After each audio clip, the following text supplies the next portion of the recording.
ছবি। আর একটা ছবি আমরা দুপুর 12টার সময় থেকে দেখছি, তার একটু আগে থেকে দেখছি মুর্শিদাবাদের নওদার ছবি, যেখানে মারমার কাটকাট অবস্থা। আরও ছবি আছে কুমারগঞ্জের ছবি, দেখুন বিজেপি প্রার্থী তাকে কিভাবে মারধর করা হচ্ছে দক্ষিণ দিনাজপুরে। তো নির্বাচন কমিশন অবাধ, সুষ্ঠু, শান্তিপূর্ণ ভোট করার কথা বলেছেন, তারপরেও ভোটে হিংসা কিভাবে।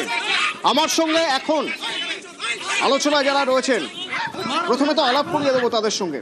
বিশ্বজিৎ দাস, রাজনৈতিক বিশ্লেষক, আমার সঙ্গে রয়েছেন। আমার সঙ্গে স্বপন দাস রয়েছেন, বিজেপি পক্ষে বলবেন, এবং আমার সঙ্গে রয়েছেন চন্দন চট্টোপাধ্যায়, সিপিআইএম এর জন্য বলবেন, এবং অমিতাভ সিনহা, কংগ্রেসের মুখপাত্র, এবং আমার সঙ্গে কৃষাণু মিত্র রয়েছেন, তৃণমূলের মুখপাত্র।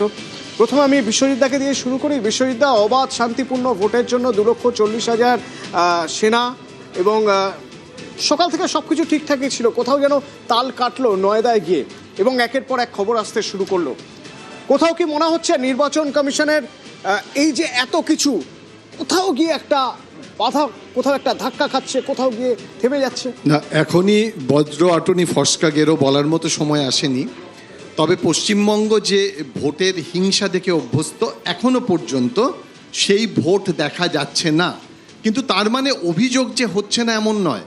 তুমি জানো যে নির্বাচন কমিশনে এখনো প্রায় 300-র কাছাকাছি অভিযোগ জমা পড়েছে, এবং এই অভিযোগ জমা হচ্ছে কি, যে অভিযোগগুলো জমা এতদিন পড়তো প্যাটার্নটা তাই, কিন্তু সংখ্যাটা কম।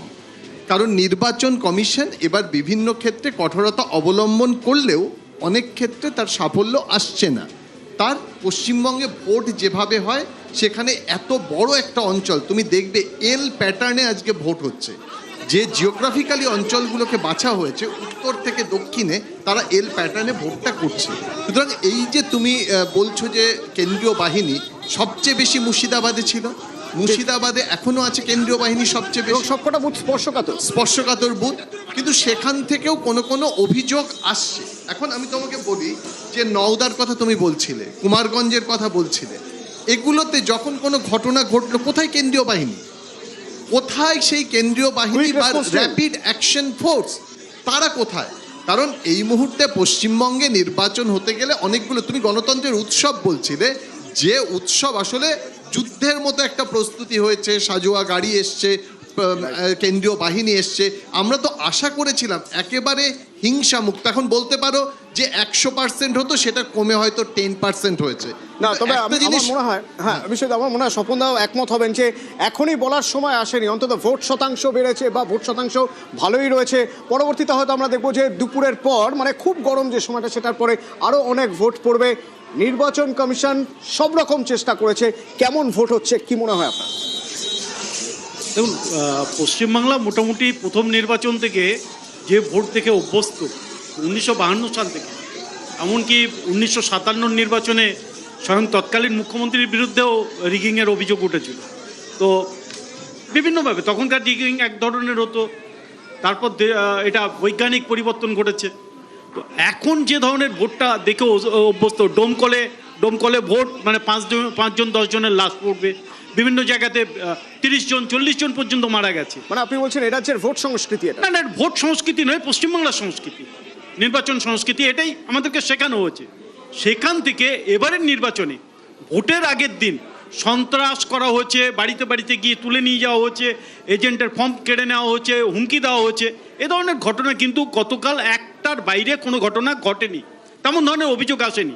এখনো পর্যন্ত প্রায় 43% ভোট পড়েছে, যে বাম্পার ভোটিং যেটাকে আমরা বলি, এটা কোনোবার এই ভোটের হারটা কোনোবার হয়নি, যেটা এবার হচ্ছে। এবং তৃতীয় আরেকটা জিনিস, আপনার চ্যানেলে আমি বসে দেখলাম, একটা বা দুটো ঘটনার বাইরে তৃতীয় ঘটনা আপনারা এখনো পর্যন্ত দেখাননি। হয়তো আছে আরও ঘটনা, কিন্তু 2 বা 3টে ঘটনা, এবং প্রত্যেকটা ঘটনা ভোট কেন্দ্রের বাইরে, প্রত্যেকটা ঘটনাই ভোট কেন্দ্রের বাইরে। সে হুমায়ুন কবিরের হোক বা কুমারগঞ্জে বিজেপি প্রার্থীর উপর হোক, সব ভোট কেন্দ্রের বাইরে, 100 মিটারের বাইরে তো বটে, সব ভোট কেন্দ্রের বাইরে। এখন সেন্ট্রাল ফোর্স দিন বা পুরো মিলিটারি যদি নামিয়ে দেওয়া হয় আমাদের এখানে, পুরো মিলিটারি যদি নামায়, পুরো পুলিশ ফোর্সকেও যদি পশ্চিমবাংলাকে নামায়, প্রত্যেকটা মানুষকে নিরাপত্তা দেওয়ার কারোর ক্ষমতা নেই, নির্বাচন কমিশনের নেই। আমাদের সচেতনতার দরকার ছিল প্রত্যেকটা রাজনৈতিক দলের। যতগুলো জায়গায় গন্ডগোল হয়েছে, প্রত্যেকটা জায়গায় গন্ডগোলের মুখ্য ভূমিকা ওই সন্ত্রাসবাদী দল তৃণমূলের। ওই সন্ত্রাসবাদী দল, তারা সন্ত্রাস করে নির্বাচন জিততে চায়, কিন্তু তাদের এই অঙ্কটা যে এবার মেলেনি, ওরাও বুঝতে পেরেছে। এবং আমি পরিষ্কার করে একটা জিনিস বলতে চাইছি, গতবার তৃণমূল কংগ্রেস যে আসন পেয়েছিল, 92টা সিট পেয়েছিল এই 152টার মধ্যে, আর বিজেপি 59। এবার বিজেপির যে 59, তার নিচে তৃণমূল নামবে, আর বিজেপির আসনটা ওই তৃণমূলের চাইতেও বেশি হবে। রিঅ্যাকশন নিতেই হবে। আমি নিশ্চয়ই বলুক না, ও তো বলার জন্য বসে আছে। না, এখন বিষয়টা হচ্ছে বিজেপির তো কনফিডেন্স আমরা দেখেইছি, মানে কেন্দ্রীয় বাহিনীর সাথে সাথে বিজেপির কনফিডেন্স। তাহলে আমরা নিশ্চয়ই হুমায়ুন কবিরের সাথে বিজেপির সম্পর্ক, 1000 কোটি টাকার লেনদেন, প্রধানমন্ত্রীর দফতর সেখানে যুক্ত, সেও অভিযুক্ত। কিষাণু কোনো প্রমাণ নেই, প্রমাণ ছাড়া কথা বলবেন না। কেন প্রমাণ? না, কিষাণু কোনো প্রমাণ নেই। এতদিন ধরে তোমরা কি করেছো? তোমরা একের পর এক প্রমাণ দিতে অপারগ হয়ে তারপরে তোমরা অভিযোগ করেছো। 100 বার আমরা স্টিং অপারেশনের প্রধানমন্ত্রীর দপ্তর, আমরা বিজেপির একাধিক মুখ্যমন্ত্রী না, যার কোনো অভিযোগ নেই, যার কোনো ভিত্তি নেই বলবো। হুমায়ুন কবির তোমাদের অভিযোগ করবে, হুমায়ুন কবির তোমাদের লোক, হুমায়ুন কবির তোমাদের এমএলএ, এটাই হুমায়ুন কবির তোমাদের এমএলএ, এসব কথা বলবে না। বুঝতে পারছে যে কেন্দ্রীয় বাহিনী 4 তারিখের পর আর থাকবে না, তখন মানুষের কাছে জবাবদিহি করতে হবে। তোমাদের 1000 কোটি টাকার বিনিময় হুমায়ুন কবিরকে দিয়ে যদি অপটিক্স তারা হাইজ্যাক করতে চায়, নন্দীগ্রাম দেখাক না। বিজেপির বুকের পাটা থাকলে আজকে নন্দীগ্রামের ভিডিও তুলে ধরুক। নন্দীগ্রামে তো শুভেন্দু অধিকারী ইন্টারভিউ দিয়েছে, সকালবেলা থেকে শুভেন্দু অধিকারী লাফিয়ে লাফিয়ে এবুত অবুত করে বেড়াচ্ছে, টিভির ক্যামেরাকে ইন্টারভিউ পর্যন্ত দিচ্ছে। সেই ইন্টারভিউ আমরা দেখছি না কেন? ভয় কে পেয়েছে? পবিত্র কর, সে তো বাড়িতে বসে আছে, সে তো বলছে আমরা সারা বছর পড়াশোনা করেছি, আজকে আমাদের ভয় পাওয়ার কোনো কারণ নেই। শুভেন্দু অধিকারী কেন লাফাচ্ছে? অমুক পুলিশ অবজারভার, তমুক পুলিশ অবজারভার, অমুক থানার ওসি, তমুক থানার ওসি কেন করছে? শুভেন্দু অধিকারীর বক্তব্যগুলো শোনানো। প্লিজ একটা বিরতি, বিরতির পর আমি বাকিদের রিয়াকশনও শুনবো, কিভাবে তারা দেখছেন এখনো পর্যন্ত যে ভোট হয়েছে, প্রথম দফার ভোট সকাল 7টায় শুরু হয়েছে, এখনো পর্যন্ত কেমন হচ্ছে ভোট, কি বলছেন ওরা, আর লাইভ ফুটেজই বা কি বলছেন। বিরতির পর সঙ্গে থাকুন।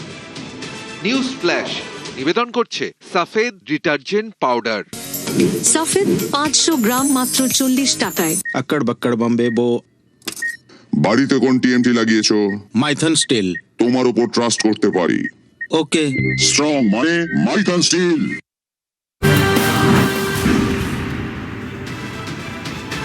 ভোট শুরু হয়ে গেছে, ভোট চলছে, সেই ভোট ছবি বিভিন্ন জায়গা থেকে দেখছি। যদি এখন মালদার ছবি এক নজরে একবার দেখা যায়, মালদা অত্যন্ত গুরুত্বপূর্ণ এবারের এই ভোটে, এবং এই মালদা যা একসময় গনি খানের গড় বলে পরিচিত ছিল, পরবর্তীকালে রাজনৈতিক চালচিত্রের বদল হয়েছে অনেক। মৌসম ব্যানার্জি নূর এখান থেকে এবার আবার ভোটে দাঁড়িয়েছেন। কিছুদিন আগে তৃণমূল থেকে তিনি ফিরে এসেছিলেন কংগ্রেসে এবার তিনি ভোটে দাঁড়িয়েছেন এই মালদা থেকেই। মালদার ভোট চালচিত্র এই মুহূর্তে চর্চার বিষয়। তবে সেই চালচিত্র নিয়ে কথা বলতে গেলে প্রথমে তো ভোট যারা দিচ্ছেন তাদের নিয়ে কথা বলতে হবে। সেই ভোট যারা দিচ্ছেন তারা কিভাবে ভোট দিচ্ছেন, ভোট ছবি কেমন? মালদার সেবক সরাসরি আমার সঙ্গে রয়েছেন। সেবক,